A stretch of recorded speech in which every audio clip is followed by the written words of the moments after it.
저는 궁금한 게 있는데 사실 뭐 스파이는 정말 흔적을 남기면 안 되잖아요. 007 영화에서도 스파이는 뭐 흔적을 남기지 않는다 이런 말이 있잖아요. 근데 누구나 다 발견할 수 있을 만한 그 앞주머니에 이런 중요한 메모를 넣고 다녔다는 게 특별한 뭐 이유가 있었을까요? 사실 몇 개 안 되는 첩보였다면은 머릿속에 정리하고 다녔을 것 같아요. 근데 심경에 좀 불안감과 그런 것들을 느끼면서 갑자기 썼는지 글씨가 일단 커요. 제 느낌에 적어도 6개월 아니면 1년 이상 그 대북사 화해놓은 걸 다 써놓은 거다. 그래서 제가 나중에 한번 정보기관 분한테 한번 물어봤어요. 아니 이걸 여기다 이렇게 써가지고 다니나 그랬더니 사실은 1급 정보요원은 머릿속에 다 외우고 다녀야 된다. 이게 신기하다. 절대로 집에다 둬서도 안 되고 어디다 뭐 사무실도 안 아무리요.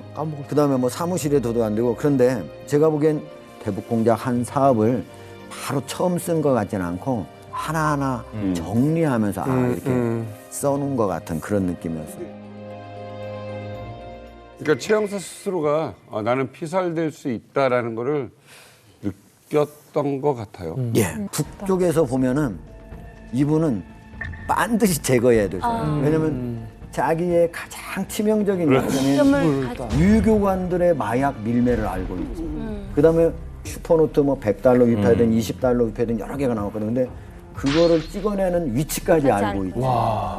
그다음에 또 하나는 아까 박성철 부주석처럼 그렇게 북한의 최고위층의 그런 사람들의 문제점까지도 알고 있잖아요. 그러니까 이분은 더 놔두면 잘못하면은 거의 1호 인물, 최고 지도자까지도 뭔가 캐낼 수 있는 사람이다. 이렇게 생각할 수 있는 거죠. 야, 이분도 대단하십니다. 지금. 저도 하 선배 취재하신 말씀 들으면서 가슴이 짠했던 게 앞쪽에는 본인이 했던 주요 첩보 내용을 깨알같이 필사적으로 썼는데 저는 이분이 다 기억 못해서 썼다라고 보진 않거든요. 그 뒤에 적힌 말이 사나이가 태어나서 나라를 위해 죽는다.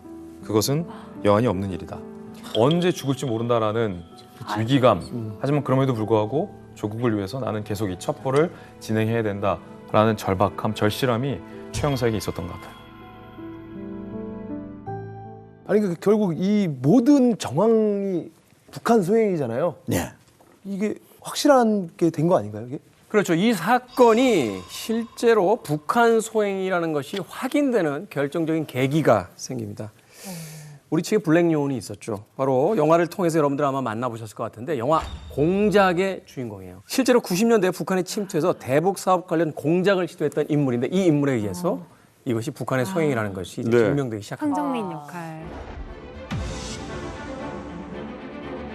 이성민 아나운서 있잖아요.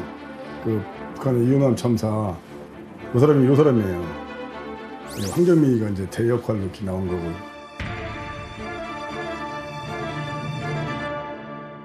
최석근 영사 같은 경우도 사회적으로 큰 이슈는 했지만은 정부의 발표나 이런 거에 대해서 의문점을 가진 사람도 일부 있었어요. 그러니까 아마 그 북한 측의 반응이 어떤 것인지 수뇌부에서 이제 궁금했던 것 같아요. 저한테 그래서 임무를 주더라고요. 왜? 그냥 내가 일반 공작한 게 아니고 항상 북한의 최고위층들하고 상대를 하니까 그 내용을 알고 있을 것이다. 왜 죽였는지까지 그 북한 내에서 그걸 더 알아보라고 하더라고요. 그래서 그런 내용까지 파악해서 다 보고를 했죠.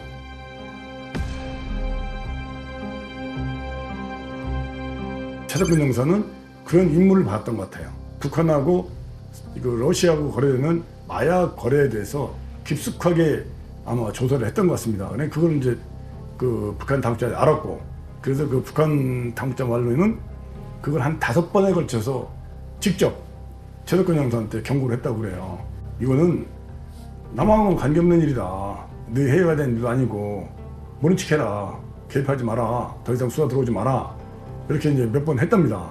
내가 판단컨대는 북한에서 마약은 국가에서 조직적으로 해요.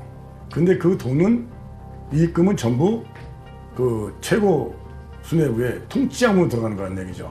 가장 쉽게 또 돈을 벌 수 있는 방법 중에 하나고, 국정원 의원이 그거 말 믿고 안 할 것도 아니잖아요. 목숨 걸고 한 사람들인데 끝까지 이제 그 손을 안 떼고 그 조사가 들어오니까 잔인하게 죽였는데, 걔들은 그런 얘기를 하더라고요. 자기들은 응징을 할 경우에는 그 가볍게 죽이지 않는다. 총이나 이런 거 쏘지 않고 몽둥이로 하든지, 그렇지 않으면 독침, 독을 사용하든지 둘 중에 한 가지 한다고 이렇게 얘기를 하더라고요. 그걸 그대로 제가 보고를 했어요. 레포트를 했어요.